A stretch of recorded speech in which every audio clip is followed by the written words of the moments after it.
Alors, top. Hanouka Sameach.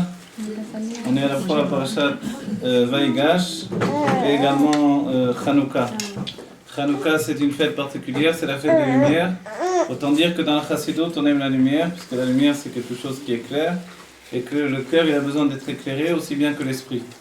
La Chassidut, en général, c'est venu éclairer le cœur. La Chassidut Chabad, elle vient éclairer également l'esprit qu'il y a dans le cœur. En d'autres termes, l'intellect. Et vous savez que dans le Tanya, quand on commence à étudier le Tanya, puisqu'on a recommencé l'étude du Tanya, alors il est dit que le Tanya est basé sur l'explication, ou se veut comme une explication, du passage qui nous dit qu'Ikarov elecha davar meod bepicha ou belevavcha la'asoto. Car la chose est très proche de toi, alors de ton cœur, bepicha, de ta bouche, ou belevavcha, de ton cœur, la'asoto, pour l'accomplir. Quand la chose est très proche de toi, alors pour l'accomplir, pour l'exprimer, on comprend bien qu'il s'agit des levushim, des vêtements d'expression de l'âme. Et en fait, le Tanya lui-même est venu dans cette ligne-là expliquer ce qui touche le cœur aussi bien que l'intellect. Mais quand on dit le cœur, ici, si vous avez remarqué, on dit belevavcha. Oh, levavcha, traduction, le cœur. Mais dans l'explication même, on explique qu'il ne s'agit pas du cœur, mais il s'agit de l'intellect, de l'esprit. Mais quand on précise maintenant, alors dans les Mefarshim du Tanya, on peut dire de cette manière-là, c'est une tradition, comment expliquer de Tanya, de Mashpia en Mashpia depuis l'Admor Hazaken, et l'Admor Hazaken dans la Hakdama, il dit bien que celui qui connaît l'explication, il ne doit pas en priver les autres, et puis il est mitraïeb de Nafsho, il prend sur lui quelque chose de grave s'il retient les explications qu'il connaît, parce que c'est un livre qui vient exprimer les secrets de notre âme et donner une psychologie à ce qui est caché profondément dedans de nous. Voilà, il ne faut pas oublier que le Tanya c'est finalement l'un des plus grands livres de psychologie de tous les temps, et puis à préciser que bien avant d'autres explications psychologiques et de psychanalyse, etc., il y avait le Sefer HaTanya. Et ce Sefer-là, il contient vraiment toutes les situations psychologiques de l'être. Et quand on a expliqué ici, d'après le pasuk, Ikarov elecha davar meod bepicha ou belevavcha la'asoto, ça ne sert à rien d'aller trop vite. On arrête de courir. Alors, je vais essayer d'aller vite pour vous laisser la place après entre femmes pour faire votre ritvadut, mais quand même, je ne vais pas mâcher nos mots. Alors, en fait, la chose elle doit être proche de moi. Qu'est-ce que la chose qui est proche de moi? C'est l'avodat Hashem, le service de Dieu. Et le Baal Shem Tov est venu au monde pour prendre ce qu'il y avait de plus précieux dans le divin, qui est en fait lié à la couronne de Dieu, c'est la Chassidut, et de la rapprocher du cœur de chaque juif. En fait, de démontrer que le cœur de chaque juif est attaché à Dieu, et que chacun peut servir Dieu avec son cœur, même si ce cœur n'est pas encore un cœur qui est tout entier, on va dire, dans l'emprise du propriétaire de ce cœur. C'est ça l'état d'esprit. Pourquoi ? Parce qu'auparavant, ceux qui avaient le cœur en place pour Dieu, c'était les tzadikim. Et les tzadikim, alors forcément, ils pouvaient être des serviteurs de Dieu. Les autres, les gens qui précèdent les tzadikim, et même ceux qui ne sont pas des bénonymes, donc ceux qui restent avant ça, c'est la définition du Rashav et Tovlo d'après le Tanya. Alors en réalité, tous ces niveaux-là, qu'est-ce qu'il reste pour eux, puisqu'ils n'ont pas une vraie emprise de leur cœur? Un jour, ils réussissent à gouverner leur cœur, et un jour, c'est le cœur qui les gouverne. Alors dans ce cas-là, en fait, la chose est comme on dit, quand la chose est proche de toi. De quelle manière elle est proche? Le Tanya nous dit qu'elle est proche comme d'une manière où on dit que c'est un chemin long et court. C'est un chemin long qui demande vraiment un vrai travail, des années de travail, mais court parce que quand on y arrive, on pénètre directement. C'est basé sur l'explication d'un midrash, en fait une anecdote qui rapporte, pas une anecdote, quand on dit une anecdote, c'est quelque chose de vrai, de véritable, mais plutôt un mashal. Quand on prend le livre du Ben Ishra et Yoada, Ben Yehoyada, voilà, excusez-moi. Voilà, là, qu'est-ce qu'il rapporte le Ben Ishraï? Il rapporte que ce passage-là de la Gemara, ce n'est pas une histoire vraie. C'est l'histoire là-bas, un maasé, d'un homme qui vient se rapprocher d'une ville et qui voit une petite fille, et il lui demande de quel chemin je dois prendre. Il y avait deux chemins devant lui. Elle lui dit, quel chemin tu veux? Il y a deux chemins. Il y a un chemin qui est long et court, et un chemin qui est court et long. Alors il dit, moi je veux le chemin court. Alors il dit, c'est celui-là. Il prend le chemin court, il voit tout de suite effectivement la ville, ensuite il commence à tourner, il voit qu'il n'arrive pas à rentrer dans la ville. Alors il revient à la petite fille, il a dit, mais quel chemin tu m'as indiqué? Elle lui dit, mais je t'avais dit que c'était un chemin court. Tout de suite, tu vois David, mais tu n'arrives pas à rentrer dedans finalement, il est très long. Alors finalement, il a compris qu'il fallait prendre le chemin long et court. Et c'est un exemple. Le Ben Ishra, il rapportera que c'est un exemple, et non pas un maasé qui existait. Donc une action qui existait, une histoire. Et cet exemple nous dit que quelquefois, on veut dans notre vie prendre un chemin court. On veut faire le plus vite, on veut arriver à la chose rapidement, je veux avoir un métier rapidement, je veux avoir une qualité rapidement. Et puis après, qu'est-ce qu'on se rend compte? Ce chemin court, il est très long. C'est vrai que la formation était très rapide, mais avant que j'arrive à exercer mon métier, par exemple, alors ça prend des années. D'un autre côté, il y a le chemin long et court. Le chemin long et court, c'est quelqu'un qui a pris sur lui, d'accord, je vais étudier longtemps. Je vais étudier longtemps, et peut-être même des années. Mais ensuite, ça va être court. Il y a une histoire que j'ai rapportée souvent dans des cours dans les années précédentes. C'est une histoire, je l'avais entendue de Machavuta, Rav Kalimian, qui est l'air du Rabbi Apis Gazev Mizrach. Et c'était une histoire comme ça, l'histoire d'un roi qui voulait qu'un peintre lui fasse un très beau tableau. Et il voulait le roi qu'on lui fasse un coq. Dessiner un coq, c'est pas aussi facile qu'on peut le penser. Là, je suis en train de faire un tableau de dessiner un coq. C'est un travail. On peut faire encore plus beau et encore plus beau. Et donc il a été voir le plus grand peintre de la ville, il lui a dit, voilà, je veux que tu... Donc le roi arrive, imaginez, chez un peintre. C'est comme le Narshon, quand le rabbi lui a payé ses études, et après est venu à son exposition, vous imaginez? Voilà, alors c'est un grand mérite évidemment, sans aucune commune mesure. Donc le roi arrive chez le peintre. Il y avait des massimes avec des rois qui arrivaient chez des grands peintres. Par exemple, Velasquez, le roi arrive et il vient, il voit Velasquez et lui dit on m'a dit que tu étais très fort pour faire des portraits. Et Velasquez, il arrive, il a dit au roi comme il appelle, roi, vous êtes en train de parler à mon autoportrait. D'accord. Donc ça veut dire. Oui, Majesté, vous êtes en train de parler à mon autoportrait. Bon, quoi qu'il en soit, l'histoire, ça c'est une histoire vraie ce que je vous dis, mais comme je suis peintre, j'ai plein d'anecdotes des peintres, c'est peut-être pas le moment. Mais l'histoire du peintre là, il est très beau, c'est un machin. Le roi il arrive chez le peintre et il lui dit voilà, je viens te commander un tableau, je veux que tu me fasses un coq. Il dit d'accord, Majesté, je veux faire un coq. Il a dit le roi, attends, pas que tu me fasses un coq comme ça, je veux que tu fasses le coq. C'est-à-dire le plus beau coq qu'on peut peindre, c'est ce que je veux que tu me fasses. Il a dit d'accord, le roi lui dit bon, et je veux que tu prennes ton temps, que tu réfléchisses bien combien de temps ça va te prendre. Alors le peintre réfléchit et dit je vois que le roi vraiment il veut l'expression d'un coq vraiment dans toute sa magnificence, alors d'accord. Alors il me faut 1 an pour faire un coq comme ça. Le roi dit 1 an c'est beaucoup, mais d'accord. Je te laisse 1 an. Dans 1 an, jour pour jour, je reviens. L'année passe, le roi revient. Alors il arrive. Où est le peintre? Je viens chercher mon coq. Le peintre arrive, Majesté, je suis très content de vous recevoir, tout ça. Alors, je viens chercher mon coq, il est déjà prêt. Enfin, tu as eu 1 an pour le faire, c'est sûr qu'il est prêt, montre-moi mon coq. Lui, il dit, attendez, Majesté, il prend son chevalet, il va chercher une toile, il met sa toile sur le chevalet, toile blanche, il prend ses pinceaux, et puis, en 1 quart d'heure, il fait le coq devant le roi. Le roi, il voit ça, il se met en fureur, il dit, quoi? Je t'ai donné 1 an pour que tu le fasses en 1 quart d'heure?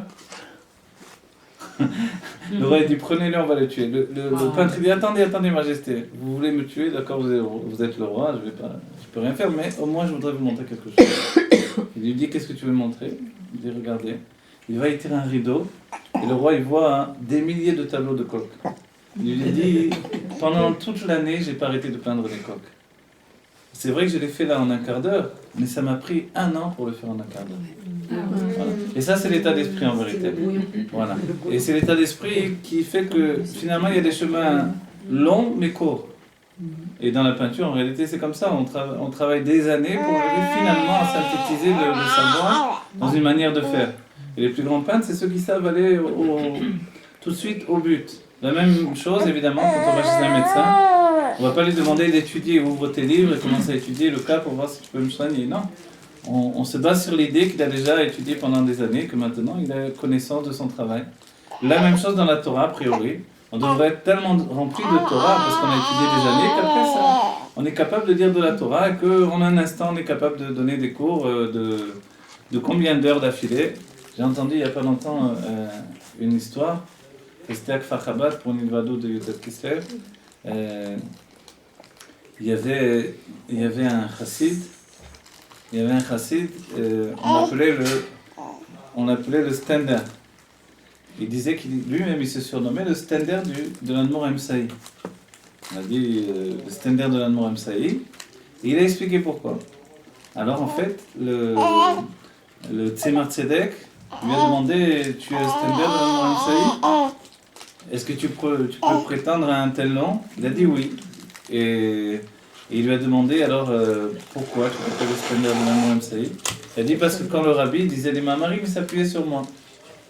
Il lui a dit mais un Stender c'est un Stender, donc un pupitre d'études, vous savez. Un Stender c'est un pupitre d'études où on met le livre qui tient debout comme ça. Et le Tzemar Tzedek lui a dit mais combien de temps le rabbi s'est tenu sur toi pour que tu puisses prétendre à ce nom-là? Alors il a dit une fois le rabbi a dit à maman de 18 heures en s'appuyant sur moi. Alors, il a dit 18 heures d'affilée. Alors d'accord, tu peux t'appeler le Stender. Et en fait vous imaginez 18 heures d'affilée. Qu'est-ce que c'est de dire 18 heures d'affilée? Voilà. C'est l'Admor Emsaï, 18 heures au maximum de la compréhension. Les chassidim de cette époque-là avaient un autre cerveau que le nôtre dans notre génération. Mais qu'est-ce qu'on a de plus? On a le rabbi de notre génération. Le rabbi qui nous a tout donné et qui a fait que finalement, même si on n'a pas un tel esprit pour comprendre peut-être le niveau de compréhension de l'époque de l'Admor Emsaï, mais aujourd'hui on a quelque chose de plus. On a finalement le dernier des Rebbiim qui nous donne la dernière lettre, la dernière carte et qui nous explique tout. Et le rabbi a dit à un tel degré que quand le rabbi Rayatz lui disait quelque chose, le rabbi a expliqué qu'il sait très bien que moi, quand on me raconte, je vais raconter. Et il dit donc qu'il savait très bien qu'avec moi, il n'y avait pas de secret qui pouvait être gardé. Parce que toute la nature du rabbi, c'est d'être malchout. La malchout, c'est celui qui diffuse en fait. Et en réalité, le rabbi Rayatz, il était Yesod. Cette situation, c'est exactement la situation de Yosef et de Yehuda. Yosef, il est Yesod, qui est la force d'influence. Et Yehuda, il est Malchut, il est la royauté. Et la royauté, il est dit qu'elle n'a megar makloum, elle n'a rien d'elle-même. Ce qui est extraordinaire, c'est qu'on dit que le Yesod non plus, le fondement en fait, il n'a rien de lui-même. Si bien qu'il est plus que comme un tsinor, un conduit qui véhicule ce qui a précédé. Et quand on étudie la Kabbalah, on apprend que les sphirotes, ça s'arrête à la sphira de Hod. Et ensuite, Yesod, il est juste Ma'avir. Il continue en fait les autres sphirotes et il les donne à la Malchut qui elle va diffuser dans les mondes de Bria et Tzirasiya. Et cette situation, elle existe dans notre paracha. Et le rabbi a expliqué le rabbi précédent comme la situation de Mashiach ben Yosef et le rabbi de l'Ador comme Mashiach ben David. Les deux états en fait. Un état qui est un état d'influence et un état de dévoilement de cette influence. C'est vrai que même le Hayom Yom qui a été le premier livre édité, enfin on va dire pas le rabbi, le premier livre du rabbi qui a été édité, en fait le Hayom Yom il réunit des enseignements du rabbi Rayatz. C'est le rabbi qui a repris les enseignements du rabbi Rayatz, qui les a quelquefois réécrits ou recopiés, qui les a assemblés, qui les a ordonnés, et qui nous donne finalement un livre qui nous suit tout au long de notre vie. Et sur le Hayom Yom d'aujourd'hui, on voit que cette cinquième lumière de Hanouka, on en parle, et que c'était un moment particulier pour les chassidim. Alors vous verrez ensuite dans les Vadot, l'explication de ce Hayom Yom, il parle de ce jour précisément puisque la cinquième lumière de Hanouka elle est particulière. Et qu'est-ce qu'elle a de particulier? Vous avez bien vu que ce Shabbat il est rentré à 4 heures en Eretz Israël. Il semblerait que c'est exactement le plus court. Ah, chez vous, voilà, ici à Jérusalem à 4 heures pile. Alors, peut-être qu'on va encore regresser, on est vraiment dans le plus tôt. Et plus, voilà. Il y a ce qui s'appelle le jour le plus long et puis il y a le jour le plus court. Alors, le jour le plus court, c'est ce jour où finalement il y a plus de nuit que de jours. Qu'est-ce qu'on doit faire quand il y a plus de nuit que de jours? On est obligé de rajouter en particulier de la lumière pour éclairer l'obscurité. Et c'est tout le travail de Hanouka. Qu'est-ce qu'il y a de différence entre Hanouka et le Beth Amikdash? C'est-à-dire, pour comprendre Hanouka, les Rebbeim nous diront toujours il faut comprendre la situation du Beth Amikdash. Et dans le Beth Amikdash, la situation de la Menorah, du candélabre du Beth Amikdash. Le candélabre du Beth Amikdash, il avait 7 branches. La Hanoukia, elle a 8 branches. Le candélabre du Beth Amikdash, la lumière du Beth Amikdash était allumée à l'intérieur. La Hanoukia est allumée à l'extérieur. Même si là, on le fait à l'intérieur, en vérité, dans la base de la halakha, on parle d'allumer à l'extérieur. Et ensuite, comme les Juifs vivaient au milieu des non-Juifs, et qu'il y avait des dangers, surtout à cette période-là, où les non-Juifs se chauffent pour leur fête annuelle, alors les Juifs étaient en danger, on avait l'habitude d'allumer à l'intérieur.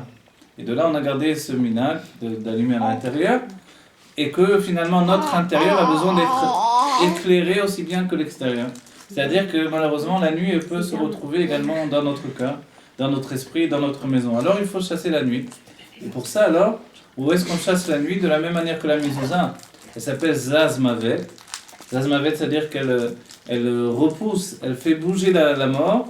Et au moment où il y a eu l'après des premiers-nés en Égypte, parce qu'il y avait sur le linteau de la porte, il y avait du sang. Du sang, ce sang, il représentait le Messirut Nefesh, le don de soi des Juifs, qui ont pris l'idole des Égyptiens qui ont fait la Shrita.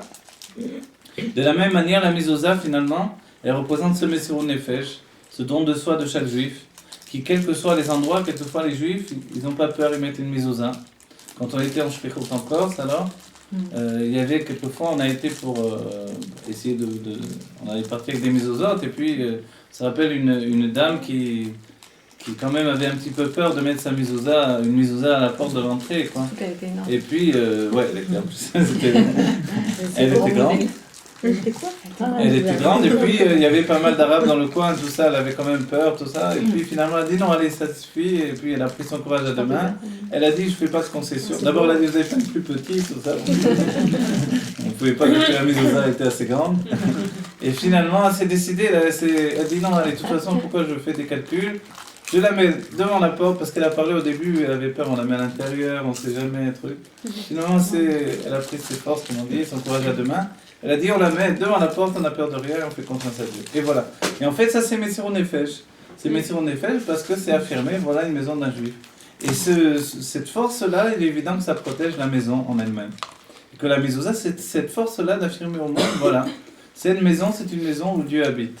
Dans notre génération, le rabbi nous a donné un enseignement, une maison chez les chassidim, c'est une maison où le rabbi peut venir à chaque instant.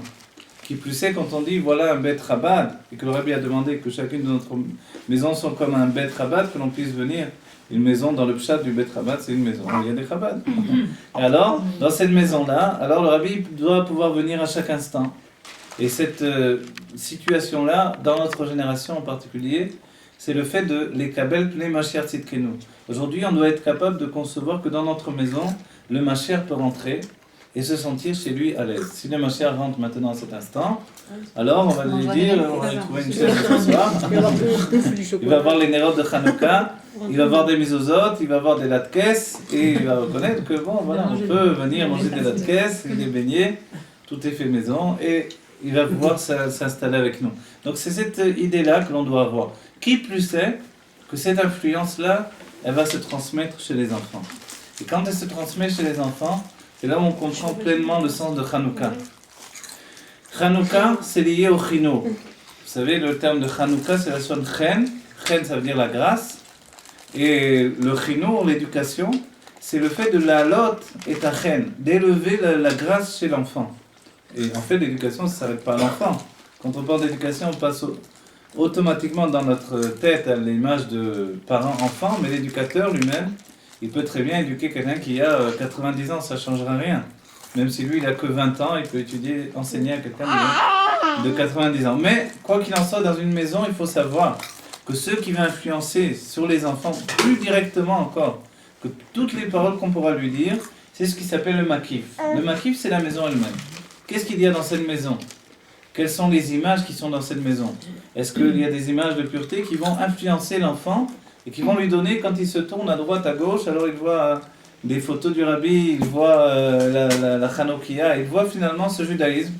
Il voit sur la table là-bas un chauffard qui est posé, on se demande pourquoi. On n'est pas forcément à une époque de l'année où il doit y avoir un chauffard sur la table. Mais finalement, tous ces éléments-là, dans une maison d'un juif, et le rabbi a eu le souci de dire, dans la maison de l'enfant, alors il faut mettre une mezouza, c'est sûr, mais il faut mettre également une boîte de tzedaka, et puis un chitat. Donc il faut que l'enfant il ait son propre sidour, il possède son propre sidour, il a sa propre boîte de zdaka. Pourquoi, on va dire? Quand il est tout petit, ça ne le touche pas. Et le rabbi a demandé qu'avant de le faire dormir, on lui fait embrasser la mezouza. Et toutes ces choses-là, il faut savoir que dans le judaïsme, c'est quelque chose de très important. Il y avait une histoire du Baal Shem Tov. Le cours, il est un peu tournure et de hadout, c'est normal. Hein. Il y avait une histoire du Baal Shem Tov, sauf que j'ai pas fait les chaim, je pourrais faire aussi. Où finalement, il y avait un élève de, on va dire comme ça, il y avait un talmid du Baal Shem Tov qui était le fils de, ou le petit-fils, il me semble le petit-fils, d'un élève du Maharal de Prague.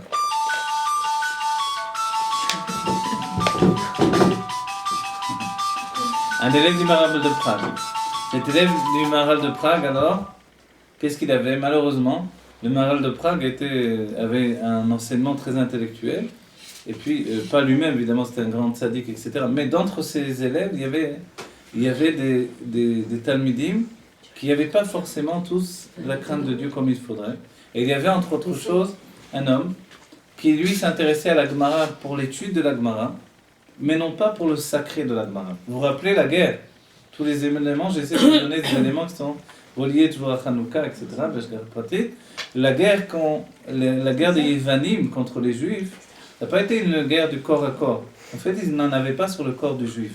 Le Juif pouvait rester tel qu'il est au niveau physique, mais simplement, le Juif, il devait être un homme réaliste. Il fallait arrêter de rêver, il fallait arrêter d'avoir la tête dans les nuages. Vous savez que même les divinités, la mythologie grecque, c'était seulement les gens simples qui y croyaient, les gens intellectuels. C'était juste un moyen de transmettre des informations et des enseignements. Ils n'y croyaient pas réellement. Donc, alors il faut rester des gens réalistes, et tout le fait de la beauté de l'homme dans la réalité, c'est toute l'idée du monde grec, et ce qui est également le début de la science et les racines même de la science moderne, ça vient du monde grec. Et eux, donc, ils n'en avaient pas avec le corps du juif, mais avec l'âme du juif. Et comme ils en avaient avec l'âme du juif, alors, justement, l'étude de la Torah n'était pas un problème, c'était une chokhma qu'ils reconnaissaient. Il y avait des grands sages de la Grèce, on va dire des grands philosophes comme Platon, par exemple, qui venaient étudier avec Yirmiyahu, vous voyez, le prophète Yirmiyahu, qui était très attaché aux sages, mais qui ne voulaient pas bouger de leur point de vue, mais qui reconnaissaient la grandeur de ces sages-là. Mais simplement, l'idée de se soumettre à Dieu, c'était quelque chose qui les dépassait. Il est dit d'Aristote, en français, Aristote en hébreu, que plus il grandissait dans sa connaissance, et plus il grandissait dans le yesh, dans le sentiment de s'appartenir. Pourquoi? Parce que quand on pense que la connaissance nous appartient, alors forcément, on se sent de plus en plus important. Tandis que le Rambam, plus il grandissait dans sa connaissance, et plus il grandissait dans son humilité. Ce sentiment que finalement rien ne lui appartient. Vous vous rappelez la parole des sages qui dit « Tachlit hayediya shelo neda ». La finalité de la connaissance, c'est de ne pas savoir. C'est-à-dire qu'à un moment, on comprend bien qu'on ne comprend rien en fait. Que ce qui nous apparaissait comme une connaissance, vous savez, le genre de personne qui vous dit « oui, c'est comme ça, les disputes, etc. » Les guerres de la Torah, mais c'est le début des étudiants de la Torah. Ensuite, on accède à un niveau où on a compris que c'est tellement infini qu'on ne pourra jamais comprendre. Maintenant, dans cet état d'esprit, alors, qu'est-ce qu'on fait avec cet intellect? Est-ce que l'intellect est bon ou mauvais? Vous savez qu'on a fait la guerre à l'Admour HaZaken à cause de l'intellect. À cause du fait qu'il ait pris la Torah du Baal Shem Tov et qu'il est habillé dans l'intellect. Qui lui a fait la guerre? Non pas les Lituaniens, qui eux allaient d'après l'intellect également, donc les Mitnagdim, mais les Chassidim eux-mêmes ont fait la guerre à l'Admour HaZaken. Il a énormément souffert de cette guerre des Chassidim. C'était une guerre acharnée. Pourquoi? Parce qu'il ne reconnaissait pas dans sa Torah la Torah du Baal Shem Tov. La Torah du Baal Shem Tov, c'était une Torah qui s'exprimait dans des petits vortim, des petits textes assez courts, et surtout dans des histoires qui touchaient chacun, le plus simple comme le plus sage. Arrive l'Admour HaZaken, il nous demande d'être un érudit. Or, être un érudit, a priori, c'est un groupe de personnes, mais ce n'est pas tous les juifs. En plus de ça, non seulement d'habiller la chassidoute dans l'intellect, il a habillé la chassidoute également dans le langage de la Torah du Harizal. Alors là, c'était trop. Les chassidim ont fait vraiment, on va dire, une guerre acharnée à l'Admorazaken, jusqu'à ce qu'il exprime que le Baal Shem Tov et le Maguid lui sont apparus et lui ont expliqué et lui ont donné la permission. Et même ils lui ont dit, vas-y, continue encore plus fort. Quand il était à Yutet Kislev, enfin, avant Yutet Kislev, quand il était en prison, sont venus dans la cellule le Baal Shem Tov et le Maguid de Mezrich. Il leur a demandé, qu'est-ce que je fais ici? Pourquoi? Parce qu'il avait déjà lui-même enlevé le kitroug, l'accusation qui pesait sur les enseignements du Maguid de Mezrich, puisqu'un élève avait vu des écrits, des enseignements du Maguid de Mezrich, écrits qui étaient rentrés même juste dans des toilettes. Alors une feuille avait roulé, et le tzaddik qui avait trouvé cet enseignement par terre comme ça, donc des images de Elohim Chaim, des images, des propos d'Elohim Chaim, de vérité absolue, de Dieu vivant, qui se trouvait dans un endroit d'impureté. Alors il a été choqué, ça a fait un kitroug. Et c'est l'Admorazaken qui a enlevé ce kitroug. Cette accusation en disant l'exemple de l'enfant du roi qui était malade et finalement il est venu un sage et il a expliqué que si l'on boit le joyau de la couronne du roi et que peut-être il va rentrer une goutte. Et comme ça il a enlevé le kitroug, l'accusation. Alors l'Admorazaken ne comprenait pas pourquoi lui-même il se retrouvait dans cette même situation jusqu'à ce que finalement le Maguid et le Baal Shem Tov lui disent, mais nous on a enseigné, c'est vrai que tu as enlevé le kitroug, l'accusation, mais nous on n'a pas enseigné de cette manière-là. Toi tu as enseigné d'une manière tellement prolifique et tellement précise que c'était jamais vu. Donc finalement il y a une accusation. Et dans les jours de Hanouka, on a vu dans le Yom Yom, il y a eu le deuxième enfermement de l'Admorazaken. C'était je ne me rappelle plus la date, je ne vais pas dire de bêtises, comme ça je ne vous la dis pas. Je ne dirai pas de bêtises, mais l'un des jours de Hanouka, le troisième jour de Hanouka, il me semble, d'accord, il faut vérifier. Et l'Admorazaken a été de nouveau donc enfermé en prison à cause de l'enseignement du Tanya lui-même. Et ce deuxième enfermement était plus terrible que le premier. Pourquoi? Parce qu'il portait directement sur l'enseignement du Tanya. Et on sait bien même ce qui s'est passé où les goïms l'ont jugé, et que quand ils sont arrivés au passage du Tanya, qui fait qu'il a écrit dans son livre, et c'était évidemment, à nouveau malheureusement, c'est des opposants à la Chassidoute qui ont été dénoncés l'Admorazaken sur ce sujet-là. Alors on lui a dit, est-ce que c'est vrai que dans votre livre vous avez écrit que les non-juifs n'ont qu'une âme animale alors que les juifs ont une âme divine? Alors l'Admorazaken n'a pas répondu, il a souri. Il a juste souri. Et le juge a accepté il n'a pas demandé plus que ça. Et les choses sont passées comme ça.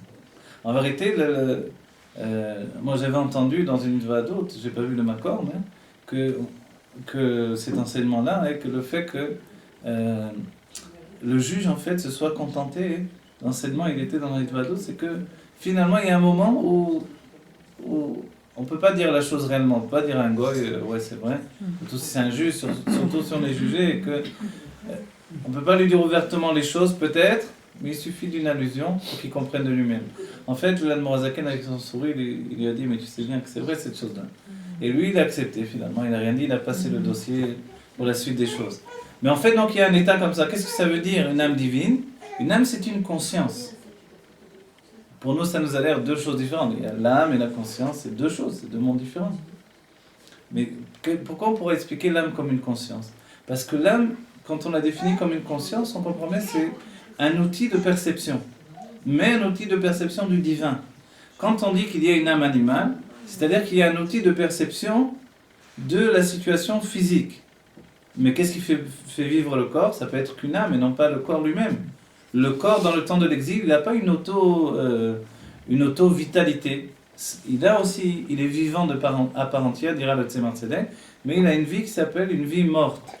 Pour qu'il ait une vie vivante, une vie de vitalité, qui bouge, qui remue, et qui fait qu'effectivement on s'aperçoit qu'il est vivant, ne serait-ce que par ses états d'âme, alors ça ne peut venir que de l'âme. Mais dans ce cas-là, l'âme elle est tellement spirituelle que comment elle peut faire vivre le corps? Parce qu'il y a un état de l'âme qui s'investit tellement avec le corps qu'elle devient finalement dans sa tête le corps lui-même. C'est une fusion entre la conscience de l'âme et la conscience du corps lui-même, qui fait que cette conscience du corps dans l'âme s'appelle l'âme animale. C'est une chute, c'est un nom péjoratif. Ce qu'on appelait l'âme animale, alors c'est vraiment une chute. Vous savez que quand on appelle l'animal, même quand les anges on les appelle chayot ou behemoth, c'est parce que leur âme et leur corps sont au même niveau. Donc l'âme animale, c'est forcément qu'elle s'est mise au même niveau que le corps. Ça, c'est le premier niveau. Donc forcément, quand on dit que dans le monde, il y a en général des âmes animales, et puis on a rajouté à Matan Torah le dévoilement de l'âme divine, qu'est-ce que c'est? C'est qu'en dehors de cette conscience du corps, il y a tout à coup une conscience de l'âme de par elle-même, c'est-à-dire du divin qui est dans l'âme. Et cette conscience de Dieu, ça s'appelle l'âme divine. Donc en fait, il faut bien comprendre que dans tous les mondes, l'âme divine, elle se transforme. Quand elle est dans le monde de Hatzilut, Enon Milevado, il n'y a rien d'autre que Dieu. Yu Vechayoui Vegar Moicha, ce qui veut dire que le réceptacle, la lumière, ce qui forme le sphira. Donc le corps et l'âme sont fusionnés dans une même entité qui, finalement, où il n'y a rien d'autre que Dieu. Et c'est comme si on pourrait dire, la sphira ne se sent pas exister de par elle-même. Elle est l'expression de l'existence de Dieu. De là, les âmes de Hatzilut, ces âmes de ce monde de l'émanation, ce sont des âmes qui ne se ressemblent pas à exister, comme les Havot, évidemment, qui sentent qu'ils expriment l'expression de Dieu dans le monde, alors ils sont des véhicules de la volonté de Dieu, ce qu'on a appelé une Merkava. L'âme dans le monde de Bria, il y a déjà, dira le Rabbi Rayat, c'est une Efsharut HaMetziut, une possibilité d'exister. Donc c'est déjà comme un doute par rapport à ma situation. Donc il y a Dieu qui est absolu, mais en même temps, il y a l'expression de Dieu dans ma personnalité. Donc c'est le début de la personnalité, le début de la conscience de mon être. Dans le monde de Yetzira, c'est moitié-moitié. J'ai cette situation que l'on voit dans le Tanya, ce qui ressemble au Benoni, un homme qui est tout le temps entre deux mondes. Il veut servir Dieu, il est amoureux de Dieu de tout son être, mais en même temps, il aime bien le monde, il aime le plaisir du monde. Et la définition du Tanya, c'est que le Benoni, cet homme intermédiaire, moyen, mais pas moyen comme le français moyen, mais moyen parce qu'il est entre deux. Alors en fait, il est intermédiaire, et le propre d'un intermédiaire, c'est qu'il réunit les deux tendances. D'un côté, il y a le tzaddik, de l'autre, il y a le rachat. Le Benoni, c'est un tzaddik rachat. Vous imaginez? En fait, oui, on imagine, on connaît ça, un tzaddik rachat. On dit que le Benoni, il faut le Benoni ne faute pas, c'est pour ça qu'il est un tzaddik, il est comme un tzaddik, mais en même temps il y a du Yetzara, alors que le tzaddik n'a pas de Yetzara. Alors il est un rachat aussi. C'est pour ça qu'il est à la fois un tzaddik et un rachat, il est cet homme intermédiaire entre les deux. Mais nous, en vrai, on ne pourra jamais devenir Benoni. Alors oui, non, c'est essentiel, on peut devenir un Benoni, effectivement. Si on est Baal Tshuva, est-ce qu'on peut arriver à Oui. Alors, parce qu'on pense que le Benoni, il est né, Benoni, il reste tout. Regardez, l'une des définitions, à Shabbat, d'Afka, Mané, on a parlé de ça. En fait, c'est pas étonnant parce que, on va dire, je répète toujours la même chose. Non, je rigole. Nous, on répète pas encore. Non, on a parlé tout simplement parce qu'on étudie le Tanya, alors forcément, c'est le moment jamais d'en parler, vraiment. Ouais. Le Benoni, vous voyez, est-ce qu'on peut devenir un Benoni? La définition du Tanya, le Benoni, il écrit Shelo Chata Beyamav. Il n'a jamais fauté de sa vie. Moi, la première fois que j'avais étudié, la première fois le Tanya, j'ai dit, ah ben alors, qu'est-ce qu'on attend de nous? Voilà, exactement, c'est lui. Je me suis dit, c'est fini, on ne peut plus être un Benoni. Mais en fait, le Rabbi explique. L'explication vient du Rabbi. Le Rabbi reprend cet enseignement, il dit, mais alors, qu'est-ce qu'on attend de nous? Parce que le Rabbi, c'est ça ce qui est merveilleux, c'est que dans sa Torah, ne fut pas la petite question qui nous vient en fait. Il est vraiment l'âme générale, il sait les questions que l'on va poser, il les pose lui-même et il répond. Et en fait, le Rabbi nous dit, une fois qu'il est devenu Benoni, c'est comme s'il n'a jamais fauté. Chez l'Ochata Beyamav, ça veut dire qu'il n'a jamais fauté toute sa vie. Alors une fois qu'il est Benoni, c'est comme s'il n'a jamais fauté. Mais il y a une autre chose qui est importante. Dans le Tanya, on ne parle pas de la définition de Baal Tshuva. Le Baal Tshuva, celui qui est maître de sa Tshuva, il y a Tzadik, Benoni, Racha. C'est Tzibour, la communauté. Tzadik, Benoni, Racha, mais il n'y a pas. Où il est le Baal Tshuva là-dedans? Il n'y est pas. Pourquoi? Parce que le Baal Tshuva, la Tshuva, c'est un ascenseur. On ne peut pas passer de Racha Vetovlo au sujet du Benoni, au niveau du Benoni, sans faire Tshuva. Ensuite, on ne peut pas passer de Benoni à Tzadik sans faire Tshuva à nouveau. Et le chidouche de la Géoula, c'est que même le Tzadik, il doit faire Tshuva pour être un Tzadik de Géoula. C'est quoi un Tzadik de Géoula? C'est Tzadik et Baal Tshuva en même temps. Comment? En comprenant que toutes ces mitzvot, finalement, c'est quelque chose de, entre guillemets, ridicule par rapport à Dieu. Il y avait un grand tzaddik au début du monde qui avait cette nature-là. C'était Chanor. Chanor, alors, il écrit que Dieu a dit « Enenu », il écrit dans le texte. C'était un immense tzaddik.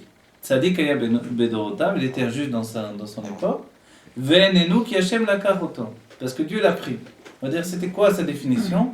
L'explication qui sont dans les livres, dans le Zohar, dans la Kabbalah du Harizal, c'est que Hanor faisait une tchouva sans arrêt. Et il est écrit Sheva Yipol Tzadik dans l'introduction. Vous vous rappelez dans Hanor Lénar, l'introduction au Shara Yichud Vaimuna, qui devait en fait, d'un certain point de vue, commencer le Sefer Atania, dans cet ordre-là finalement. Et finalement, ça a commencé par le Sefer Shel Benonim. Mais dans cette introduction, il y a la définition de Sheva Yipol Tzadik. 7 fois le Tzadik il chute. Et en fait, dans l'explication, ça fait allusion également à Hanor. Qu'est-ce qu'il avait, Hanor? C'est que, on dit qu'il était un cordonnier. Il faisait des chaussures. Enfin, plus qu'un cordonnier, il faisait vraiment des chaussures. Il faisait des sandales. À l'époque, c'était la mode des sandales. Et quand il faisait ses sandales, il faisait des yichudim. Des yichudim, c'est des unifications célestes, des noms divins. Dans les écrits du Harizal, dans Sharoua HaKodesh, il est écrit que le yichudim, c'est plus élevé que la Torah elle-même. Et d'entre les plus grandes tzadikim, c'est ceux qui faisaient les yichudim. Et le Baal Shem Tov, la deuxième notion que le Mashiach donne au Baal Shem Tov, quand le Baal Shem Tov demande au Mashiach, quand il lui dit quand est-ce que tu viendras mon maître, alors il lui dit lire chez Afotsum et notre Chutza, tout le monde connaît ça, lorsque tes sources se répondront à l'extérieur. Mais ensuite il donne un autre enseignement, lorsque chacun fera des yichudim comme toi. Et ça on ne le sait pas très bien pour ça. Mais c'est la suite. Et qu'est-ce que ça veut dire? La notion du Baal Shem Tov, c'était que on a un problème avec les yichudim, les unifications célestes, des noms divins donc, du Harizal, c'est que le Harizal disait que toutes les heures on peut faire. On doit changer, faire un nouveau yichud. Au maximum, après on verra d'autres sages qui vont rapprocher les choses de toutes les demi-heures. Mais en vérité, on a un problème à chaque instant de notre vie. Est-ce qu'on peut à chaque instant de notre vie faire des unifications célestes? En fait, il y a des moments où on est pris dans le monde, on travaille, on parle avec des gens, et puis des gens qui forcément ne sont pas toujours des érudits. Donc on ne peut pas toujours avoir la tête dans les noms divins, ou alors sinon on sort du monde. Et le Baal Shem Tov dit, en fait, on peut tout le temps être attaché à Dieu. En sachant que quand quelqu'un nous parle, c'est Dieu qui nous parle par cette personne-là. Pourquoi? Tout le dévoilement du Baal Shem Tov, c'est d'exprimer que Enon Milevado, il n'y a rien d'autre que Dieu. Et c'est ça, ce niveau-là est exprimé toute sa vie, et c'est tout l'enseignement du Baal Shem Tov. La Chassidut, elle vient nous dire que le monde, c'est Dieu, le monde, il est en Dieu, et finalement, le dévoilement de la Géoula, le Rabbi nous dira où se trouve le Gilou Yatzmut, le Gilou, le dévoilement de l'essence de Dieu, dans ce monde. Tout ce que vous voyez là, c'est le Gilou Yatzmut. C'est pour ça que ça nous attrape. Quelquefois, on devient fou dans l'état d'esprit, dans l'idée même de dire que comment je peux avoir une telle ta'ava, un tel désir d'une nourriture, de quelque chose, etc. Comment ça peut me prendre tellement? Finalement, l'homme, la même personne, elle peut très bien ensuite étudier un maman de Chassidut et se dire comment ça se fait 5 minutes avant, j'étais totalement... Je pensais qu'à ça. Un jour, on est fatigué, on a froid, on a faim, et on ne pense pas à la spiritualité, on a envie de se réchauffer, on a envie de manger. Alors, qu'est-ce que c'est ce moment-là? En fait, il faut savoir que le Baal Shem Tov, quand il est venu s'occuper des Juifs, il a dit une chose, d'abord je vais m'occuper du corps du Juif, et ensuite je m'occuperai de l'esprit du Juif, de l'âme du Juif. Il y a un moment, il faut s'occuper du corps d'abord, et ensuite on s'occupe de l'âme. Et il y avait une petite histoire, où il y avait un chassid qui organisait des cours, et puis petit à petit il y a eu moins d'élèves. Alors il a été voir le Tzemar Tzedek, il lui a demandé, je ne comprends pas pourquoi. Et le Tzemar Tzedek a réfléchi un moment, il lui a dit à propos, il lui a dit, mais est-ce que quand les gens viennent au cours, tu as mis des choses à manger? Alors il a dit, en vérité au début j'ai mis beaucoup de choses à manger. Mais après, au bout du compte, je me suis dit quand même, on vient pour étudier la Torah, on n'a pas besoin de manger des choses. Ça attire les gens voilà. quand on leur Et en fait, il a dit, mais voilà, quand tu as enlevé les choses à manger, les gens qui avaient faim sont là, allaient écouter un autre cours que le tien. Voilà, c'est moi qui dis comme ça, mais il a dit, à cause du fait que tu as enlevé les choses, la nourriture sur la table, alors les gens ne sont pas venus. C'est-à-dire qu'on ne peut pas s'occuper simplement de l'âme, il faut s'occuper du corps également. Dans notre génération, on s'aperçoit que l'un va avec l'autre et que c'est très difficile de dissocier les deux. Le Baal Shem Tov va expliquer que dans les paroles que l'on entend de chacun, on peut très bien s'attacher à Dieu, en sachant que c'est Dieu qui nous parle à travers l'intermédiaire de chacun. Mais ça part du principe que Enon Imelevado, il n'y a rien d'autre que Dieu. Voilà. Je dois terminer vite, on me fait des signes là, à l'antenne.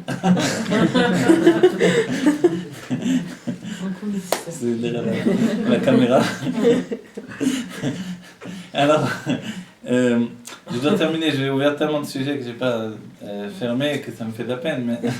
Mais, pour terminer chaque sujet, le fait de faire des Yehudim, des unifications célestes, comme Achia Shiloni, c'est lui qui a transmis la Chassidut au Baal Shem Tov. Achia Shiloni, qui était le maître de Eliyahu Hanavi, toute la Kabbalah vient de Eliyahu Hanavi. Quand vous étudiez les textes de Kabbalah, vous verrez que c'est Eliyahu Hanavi qui l'a transmis. Mais la Chassidut a été transmise par son maître, Achia Shiloni, qui est sorti d'Égypte avec le peuple juif et qui a vécu jusqu'à l'époque de David Ameller.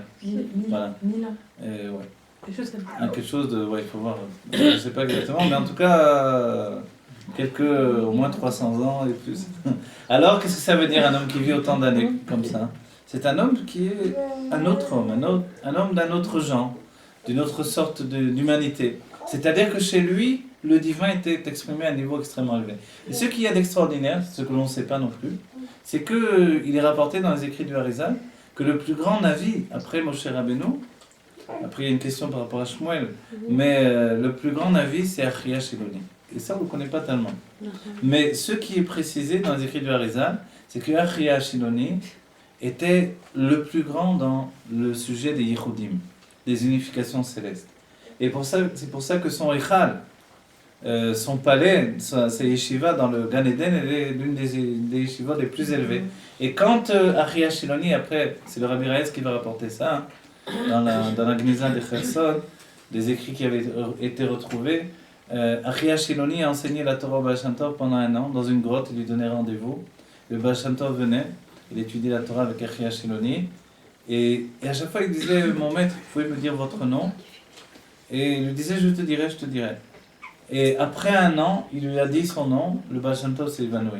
On dit, pourquoi tu t'es évanoui? Qu'est-ce qu'il y a? Parce qu'il ne s'imaginait même pas qu'il avait eu le sroud d'étudier avec Achia Shiloni. Et Achia Shiloni, c'est une âme tellement élevée que finalement, elle va être l'âme propice pour transmettre la Chassidut. Mais c'est pas rien, la Chassidut, c'est l'essence même de la Torah. L'essence même de la Torah, le Rabbi nous dit, dans Nyana Shel Torah Chassidut, que c'est l'essence même du Mashiach et l'essence de la Géoula. C'est-à-dire que dans la Chassidut, il y a tous ces éléments-là. Mais comme elle n'a pas de construction, elle est quelque chose d'essentiel, comme une effluve, quelque chose qui peut être comparé qu'à de l'huile qui va flotter sur tous les liquides. Alors c'est seulement à Hanouka qu'on a vraiment une idée un petit peu de la lumière de l'huile, et qu'à Hanouka on découvre que dans l'huile il y a quelque chose de mystérieux et de merveilleux. Et ce qu'il y a de merveilleux, de mystérieux dans l'huile, c'est cette faculté qu'il y a dans l'huile de faire briller l'obscurité. Et si on réfléchit bien à la tournure, l'air est à Chocher, on va dire il faut se débarrasser du Chocher, pas le faire briller. En fait, qu'est-ce qu'on entend par là? C'est que le Chocher, l'obscurité, n'a pas de consistance. L'obscurité que nous connaissons, c'est juste un manque de lumière. Et que s'il y avait plus de lumière, alors il n'y aurait pas d'obscurité. Voilà, je vais terminer ce cours-là en vous disant également que l'influence de Yosef dans Yehuda, c'est exactement la situation de notre corps et de notre âme par rapport à Hanouka. Le Kohen Gadol doit élever les Nérot, c'est d'élever finalement nos âmes. Il y a 7 sortes d'âmes, c'est pour ça qu'il y avait 7 candélabres dans... 7 branches du candélabre de la Ménorah du Beth Amikdash. 7 sortes d'âmes en général, nous avons 7 directions différentes. Donc ce sont les sentiments, plus l'expression des sentiments par la royauté qui est la parole et l'action. Mais la 8e, qu'est-ce que c'est alors on va dire? La 8e, c'est ce qui s'appelle la 8e branche, que l'on a rajoutée, c'est le Messirun Nefesh. On allume la Chanoukia à l'extérieur, dans le domaine public et non pas dans le domaine privé. Pourquoi? On l'allume quand la nuit est déjà tombée, alors que dans le Beth Amikdash on allumait la Ménorah avant la nuit. C'est parce qu'il y a quelque chose de plus fort dans la Chanoukia, plus fort que ce qu'il y avait dans le Beth Amikdash avec la Ménorah. Qu'est-ce que c'est? C'est que chacun d'entre nous, on a en nous la force d'un Kohen Gadol. C'est que avec la Ménorah, c'est le Kohen Gadol qui va élever nos âmes. Par la Chanoukia, on s'aperçoit que chacun d'entre nous, on est en train de s'occuper nous-mêmes de nos âmes. Et ça ressemble étroitement à l'idée de la Chassidut Chabad. L'Admor HaZaken disait que même si, il y a un petit maasé, je le rapporterai à nouveau, ce maasé c'était que l'Admor HaZaken et un autre Talmid du Maguid, donc un autre élève, un autre tzaddik du Maguid de Mezrich, avaient vu, et ils étaient rentrés dans une choule, et ils avaient vu un chassid qui priait avec une grande ferveur. Et l'autre tzaddik dit à l'Admor HaZaken, il lui a dit, regarde ce chassid là, c'est un chassid qui prie, il prie vraiment. Et l'Admor HaZaken a regardé, il a dit non, c'est pas lui qui prie, c'est son rabbi qui prie. C'est-à-dire que sa manière de prier, finalement c'est l'expression de la prière du rabbi, mais c'est pas sa prière. Et il a dit, moi je veux que mes chassidim, quand ils prient, ce soit de leur propre travail à eux. Et en fait, c'est là tout l'état d'esprit de la Chassidut Chabad. Je me rappelle, le Rav Bonheur, dans une Itvado, tu avais rapporté les paroles du rabbi qui avait dit que les Rebbeim avaient prié pour que, même si la chose nous pendait au nez, la bracha elle était là, elle allait tomber. Alors les Rebbeim priaient que l'on fasse un keli, un réceptacle pour être digne de recevoir cette bracha. Cette bracha là. Voilà. Que vite on ait la Géoula Mitzvah Shlema. J'espère que je vous ai pas pris trop de temps, mais ce moment-là c'est un moment particulier. Il faut faire briller nos âmes, et on peut faire briller nos âmes de plusieurs manières, avec la Simcha essentiellement, et avec le secret de la Torah qui nous fait vivre, et de prendre conscience que notre intellect est au service de Dieu, mais c'est quelque chose de très simple l'intellect. Lorsqu'on le simplifie, alors il peut s'ouvrir et devenir un réceptacle de simplicité absolue, il comprend toute la Torah, et en grandissant dans l'intellect, on peut grandir dans l'humilité également, c'est le chemin du Rambam, du Ramban, de tous les sages et du rabbi de notre génération, d'apprendre que cette Torah ne nous appartient pas, mais par notre intellect, on peut l'exprimer de manière personnelle. C'est ce que l'on attend de chacun d'entre nous. Chaim Livracha, que l'on vive enfin la Géoula Mitzvah Shlema, Teref U'Miyan Mamash, que l'on soit ensemble au Beth HaMikdash, avec la Chanoukia et la Menorah du Beth HaMikdash, Teref U'Miyan Mamash. Amen.